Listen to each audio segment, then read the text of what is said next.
प्रश्न नंबर 308 गद्य नंबर 760 760 व्याख्यातः प्रकृतिबंध विकल्पः प्रकृतिबंध के भेदों को कहा। इदानीम् अब स्थितिबंध विकल्पो वक्तव्यः अब स्थितिबंध के भेदों को कहते हैं या कहना चाहिए। स स्थिति द्विविधा वह स्थिति दो प्रकार की है। स्थितिबंध दो प्रकार का।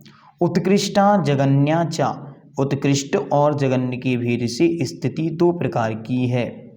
तत्र यासां कर्म प्रकृतीनाम उत्कृष्ट स्थिति समाना तत् निर्देशनार्थम उच्यते। उन प्रकृतियों में से जिन कर्म प्रकृतियों की उत्कृष्ट स्थिति एक समान है उनके लिए हमने एक सूत्र में बांध दिया, उसको कहते हैं। सूत्र नंबर 14 आदितस्तृष्णा मंतरायश्च च त्रिंशत् सागरोपम कोट्यः परा स्थिति। आदितस्तृष्णा मंतरायस्य च त्रिंशत् सागरोपम कोट्यः परा स्थिति। 761 सूत्र का पहले अर्थ लगाते। सूत्र नंबर 14 आदितः आदि मतलब पहले के, पहले से, तृष्णाम तीन, पहले से तीन मतलब ज्ञानावर्णी, दर्शनावर्णी और वेदनी, आदि के तीन, ठीक है, पहले के तीन ज्ञानावर्णी, दर्शनावर्णी और वेदनी।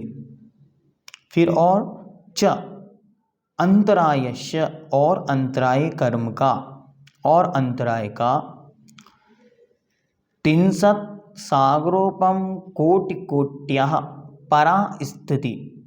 परा मतलब उत्कृष्ट स्थिति। उत्कृष्ट स्थिति कितनी है? 63 मतलब 30। कोड़ा कोड़ी सागरोपम, कोड़ा कोड़ी सागरोपम की स्थिति है। कितनी कोड़ा कोड़ी? 30 कोड़ा कोड़ी सागर। अर्थात ज्ञानावर्णी, दर्शनावर्णी, वेदनी और अंतराय कर्म की उत्कृष्ट स्थिति 30 कोड़ा कोड़ी सागरोपम की है। ठीक हुआ। अब इसका विस्तार देखते हैं। मध्ये अन्ते व तृष्णां ग्रहणं महाभूत इति आदितः इति उच्यते।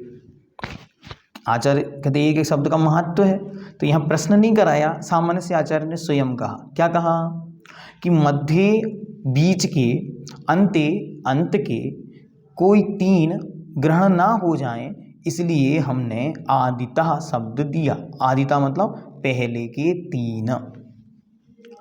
अंतरायस्य इति वचनम व्याहित ग्रहणार्थम, और अंतराय शब्द इसलिए लिया क्योंकि वह पद लास्ट में है और हमको उसे लाना है, आगे लाना है। तो इतना जो गैप है, जो अंतर है, उसको भरने के लिए हमने अंतरायस्य शब्द दिया। सागरोपम उक्त परिमाणम, सागरोपम शब्द जो है वह परिमाण के लिए है। सागरोपम जो शब्द है एक प्रकार का उपमावाची है। प्रमाण जो होते हैं उपमा प्रमाणों में गिने जाते हैं, जिन्हें उपमाओं से तुलना की जाती। उनमें एग्जैक्ट कितने वर्ष हैं ये काउंट में नहीं आते, लेकिन उपमाओं से इसमें इतनी बाल भरो, इतना गहरा गड्ढा हो, उससे उसको खाली करो, इतने वर्षों में खाली हो, इतना भरो फिर खाली करो, ऐसे। तो ये कहलाती उपमा। तो जो उपमाओं से जाने जाते हैं वो उपमान मान कहलाते हैं, उनको उपमा मान भी कहते हैं। कोटिनाम कोट्यः, कोटि कोट्यः, करोड़ों का भी करोड़ जो है, करोड़ों की भी करोड़ का नाम कोड़ा कोड़ी है। ठीक है, या फिर ऐसे मानो करोड़ में करोड़ का गुणा कर देने का नाम कोड़ा कोड़ी है। तो कोटि नाम करोड़ का करोड़ ही यहाँ करोड़ करोड़ है, ऐसा मानो। पर उत्कृष्ट इत्यर्था, और जो परा शब्द है वह उत्कृष्ट अर्थ में प्रयुक्त है। एतत् उक्तम भवति, ऐसा कहा गया। क्या कहा गया? ऐसा कहना होता है। क्या कहना होता है? ज्ञानावर्णी दर्शनावर्णी वेदनी अंतरायाणाम उत्कृष्टा स्थिति त्रिंशत् सागरोपम कोटि कोट्य इति। ज्ञानावर्णी दर्शनावर्णी वेदनी अंतराय की उत्कृष्ट स्थिति 30 कोड़ा-कोड़ी सागर प्रमाण है। सा कस्य भवति, वह किसके होती है। मिथ्या दृष्टि संजिनः पंचेन्द्रियस्य पर्याप्तकस्य किनकी होती उत्कृष्ट स्थिति। मिथ्या दृष्टि संगी पंचेन्द्रिय पर्याप्तक के होती है। अन्येषाम् आगमात् संप्रत्ययः कर्तव्यः। और कहते हैं इसके विषय में विशेष अन्य जो कुछ जानना है सो आगम को देखकर जान लेना चाहिए। यहाँ विस्तार नहीं कर रहे भगवान, बहुत सारे विषय हैं, मध्य स्थिति, जगन्य स्थिति आदि। तो जगन्य स्थिति बाद में कहेंगे और कुछ भी बातें हैं आचार्य कहते हैं आगम से जानना। आगम से अर्थात जो धवल जय धवल महाधवल रूप सठखंडागम का जो ऊपर है, क्योंकि भगवान के समय में धवल जय धवल तो थे नहीं पूज्यपाद स्वामी के समय में, तो उन्होंने कहा आगम से जानना मतलब जो कषाय पाहुड़ आदि ग्रंथ उस समय उपलब्ध थे उन आगमों के माध्यम से जानना।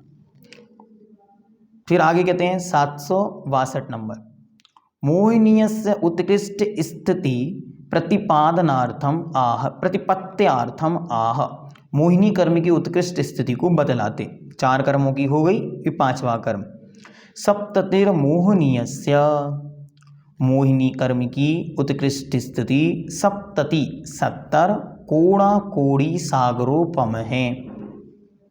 सागरोपम कोट्यः परा स्थिति इति अनुवर्तते। उसका अनुवर्तन यहाँ पे करना, किसका। सागरोपम कोट्यः परा स्थिति उत्कृष्ट स्थिति, जो सूत्र में पीछे शब्द दिया है उसे यहाँ पर भी ले आना। अनुवृत्ति मतलब साथ में चलना। अयम अपि परा स्थितिर् मिथ्या दृष्टिः संजिनः पंचेन्द्रियस्य पर्याप्तकस्य अवशेया। सेम जो ऊपर कहा था वही यहाँ पे कहा कि ये उत्कृष्ट स्थिति किसकी बनती है, तो मिथ्या दृष्टि हो, संगी हो, पंचेन्द्रिय हो, पर्याप्तक हो, उसकी अवशेषा जाननी चाहिए। इतरेषां यथा आगमम अवगम्य कर्तव्य। इसके विषय में भी और विशेष आगम से जानना चाहिए। आगे नाम और गोत्र कर्म की स्थिति बतलाने के लिए सूत्र नंबर 16 कहेंगे। नाम गोत्रयो उत्कृष्ट स्थिति प्रतिपत्त्यार्थम आह। नाम और गोत्र की उत्कृष्ट स्थिति का प्रतिपादन करते हुए कहते हैं विंशतिर्नाम गोत्रयो। नाम और गोत्र की स्थिति 20 अर्थात 20 और अनुवृत्ति से ऊपर से लेके आना तो कोड़ा-कोड़ी सागरों प्रमाण हैं। आचार्य लिखते पेज नंबर 310 गद्य नंबर 765। सागरोपम कोटिकोट्यः परा स्थिति इति अनुवर्तते। इयम उत्कृष्टा स्थिति मिथ्यादृष्टि संजी पंचेन्द्रिय पर्याप्तकस्य इतरेषां यथा आगमम अबोधव्यः।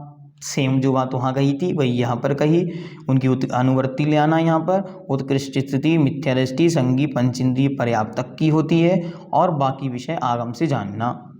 अब आयु के विषय में कहते हैं 766 अत आयुषः का उत्कृष्ट स्थिति इति उच्यते। अब आयु कर्म की उत्कृष्ट स्थिति क्या है या कितनी है इसको कहते हैं 330 सागरोपमाण्यः यशः। 330 सागरोपमाण्यः यशः। सागरोपमाण्यः यशः। सागरोपमाण्यः यशः 63 मतलब है 30 औक्षांग त्र तो हो गया 33 सागरोपम इनकी आयु है। अब देखो अब नया वचन देते पुनः सागरोपम ग्रहणम कोटि निर्वित्यार्थम। अभी तक तो हम ऊपर से सागरोपम अनुवृत्ति में ला रहे थे, लेकिन यहाँ उस अनुवृत्ति का निषेध करने के लिए सागरोपम शब्द दे दिया। इस सूत्र में पुनः सागरोपम पद का ग्रहण कोटि कोट्या पद की निर्वृत्ति के लिए दिया है कि कोटि कोटि ग्रहण नहीं करना, यहाँ करोड़ करोड़ नहीं लगाना, यहाँ मात्र 33 सागर ही ग्रहण करना। परास्थिति इति अनुवर्तते, परास्थिति जैसे तैसे लेके आना। इयम अपि पूर्वोक्तस्य एव, यह भी उनके ही होती है। किनके? मिथ्या दृष्टि हो, संगी हो, पंचेंद्रिय हो और पर्याप्तक हो। शेषाणाम आगमतः अविषयः, और शेष विषय को आगम के माध्यम से जानना चाहिए। अब यहाँ तक आयु कर्म की उत्कृष्ट स्थिति बतलाई। अब पूज्यवर ने ये पद यहाँ पर प्रयुक्त किया कि यम अपि पूर्वोक्त तस्यैव। अब इस पद से यहाँ ग्रहण होता है कि वह मिथ्या दृष्टि, संगी, पंचेंद्रिय, पर्याप्तकस्य, लेकिन यह पद यहाँ फिट नहीं बैठ रहा। उसका मुख्य कारण यह है क्योंकि सम्यक दृष्टि जो सर्वार्थ सिद्धि का देव है उसके भी उत्कृष्ट स्थिति बनती है। इसी विशेषता को बतलाने के लिए आचार्य कह रहे हैं कि अब जो आगे का विषय है वह आप कहाँ से जानना, तो वह आप शेषाणाम आगमतः अविषेय, बचा हुआ सारा भाग आगम ग्रंथों से जानना। और आगम ग्रंथ क्या है? तो जो पूर्व में आपको बतलाया गया षटखंडागम ग्रंथ, कषाय पहुड़ आदि हैं, उनके माध्यम से उनको और उत्कृष्ट जानना। अब आगे यहाँ तक उत्कृष्ट स्थिति हुई, अब आगे बतलाते। उक्त उत्कृष्ट स्थिति, उत्कृष्ट स्थिति यहाँ तक कही गई। इदानीं जगन्यः स्थितिर्वक्तव्यः, अब यहाँ पर जगन स्थिति को कहना चाहिए। तत्र समान जगन स्थिति पंच प्रकृति अविस्थाप्य तृष्णानां जगन स्थिति प्रतिपत्त्यार्थं सूत्रद्वयम् उपनिश्यते लाघवार्थम। कहते हैं लाघव करने के लिए, कम करने के लिए जिन जिन की स्थिति समान है, ऐसे जगन स्थिति जिन जिन की समान है उनका वर्णन हम कम सूत्रों के माध्यम से करते हैं। अब क्रमशः एक एक करके बतलाते।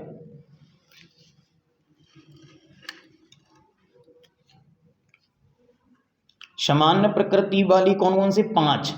तो 5 जो कर्म हैं उनकी प्रकृति की स्थिति कैसी है? एक समान है। उनके उल्लेख के लिए एक सूत्र में, क्योंकि हमें सूत्र का क्या करना है? लाघवार्थम। एक बार और आपको ये विषय बतलाया था कि जब सूत्रकार सूत्र लिखते हैं तो उनका मूल उद्देश्य होता है शब्दों को कम करना। क्यों? क्योंकि ऐसी उक्ति है कि यदि सूत्रकार सूत्र में एक अक्षर कम करता है तो उसे इतना उत्साह होता है जैसे किसी को पुत्र उत्पत्ति पर होता है। तो एक अक्षर उसे कम करना है तो पूज्यवर यहाँ पर लिखते हैं लाघवार्थम। में लाघव के लिए सूत्र को छोटा करने के अभिप्राय से यहाँ पर आपको एक ही सूत्र में 5 प्रकृतियों का वर्णन बतलाता हूँ। तो सूत्र नंबर 18, अपरा द्वादश मुहूर्ता वेदनीयस्य। अपरा द्वादश मुहूर्ता वेदनीयस्य। अपरा अर्थात जगन्य, परा मतलब क्या था? उत्कृष्ट, अपरा मतलब जगन्य। द्वादश मुहूर्ता वेदनीयस्य, वेदनी की जघन्य स्थिति 12 मुहूर्त 12 मुहूर्त है। अपरा जगन्य इत्यर्था, अपरा शब्द का अर्थ जगन्य है। वेदनीयस्य 12 मुहूर्तः, वेदनी कर्म की जगन्य स्थिति 12 मुहूर्त है। अब आगे कहते हैं नाम गोत्रयोरष्टौ, नाम गोत्रयोरष्टौ, नाम और गोत्र कर्म की जगन्य स्थिति 8 मुहूर्त है। मुहूर्ता इति अनुवर्तते, यहाँ पर वह अनुवर्ती के रूप में मुहूर्त पद ऊपर से लेना। लाघवार्था और कम कम करने के लिए आचार्य विशेष शब्दों का प्रयोग नहीं कर रहे जिनका प्रयोग पहले से है। अपरा स्थिति इति च, अपरा स्थिति भी यहाँ ग्रहण करना चाहिए। कितने कर्म हो गए? 2। वेदनी कर्म की 12 मुहूर्त हुई और नाम और गोत्र इनकी 8 मुहूर्त हुई। अवस्थापित प्रकृति जगन्य स्थिति प्रतिपादनार्थम आह, अब जो शेष बची हुई प्रकृतियां हैं उनकी स्थिति बतलाने के लिए कहते हैं। शेषाणामंतर्मुहूर्तात्, शेषाणामंतर्मुहूर्तात्, शेषाणाम अर्थात बचे हुए कर्मों की स्थिति अंतर्मुहूर्त है। गद्य नंबर 772, प्रश्न नंबर 311। शेषाणां पंचानां प्रकृतीनां अंतर्मुहूर्ता अपरः स्थिति। शेषाणां बचे हुए 5, कौन कौन बचा? ज्ञानावरणी, दर्शनावरणी, ज्ञानावरणी, दर्शनावरणी, मोहिनी, आयु और अंतराय। इन पांचों की स्थिति अंतर्मुहूर्त है। ज्ञानावरण, दर्शनावरण, ये जघन्य स्थितियां चल रही। ज्ञानावरण, ज्ञान दर्शनावरण अंतरायाणाम जगन्य स्थिति सूक्ष्म सांप्राय सूक्ष्म सांप्राय नामक गुण स्थान में इनकी स्थिति बनती है। ये यहाँ पे बता रहा है। ज्ञानावरण की, दर्शनावरण की और अंतराय की जगन्य स्थिति सूक्ष्म सांप्राय नामक गुण स्थान अर्थात 10वें गुण स्थान में बनती है। ठीक, आगे कहते हैं अनिर्वृत्ति बादर सांप्राय और किसकी? मोहिनीयस्य, मोहिनी कर्म की अनिर्वृत्ति बादर संप्राय अर्थात 9वीं गुण स्थान में बनती है। और आयुषः असंख्य वर्ष आयुष्य त्रक्षु तिरिक्षु मनुष्येषु च।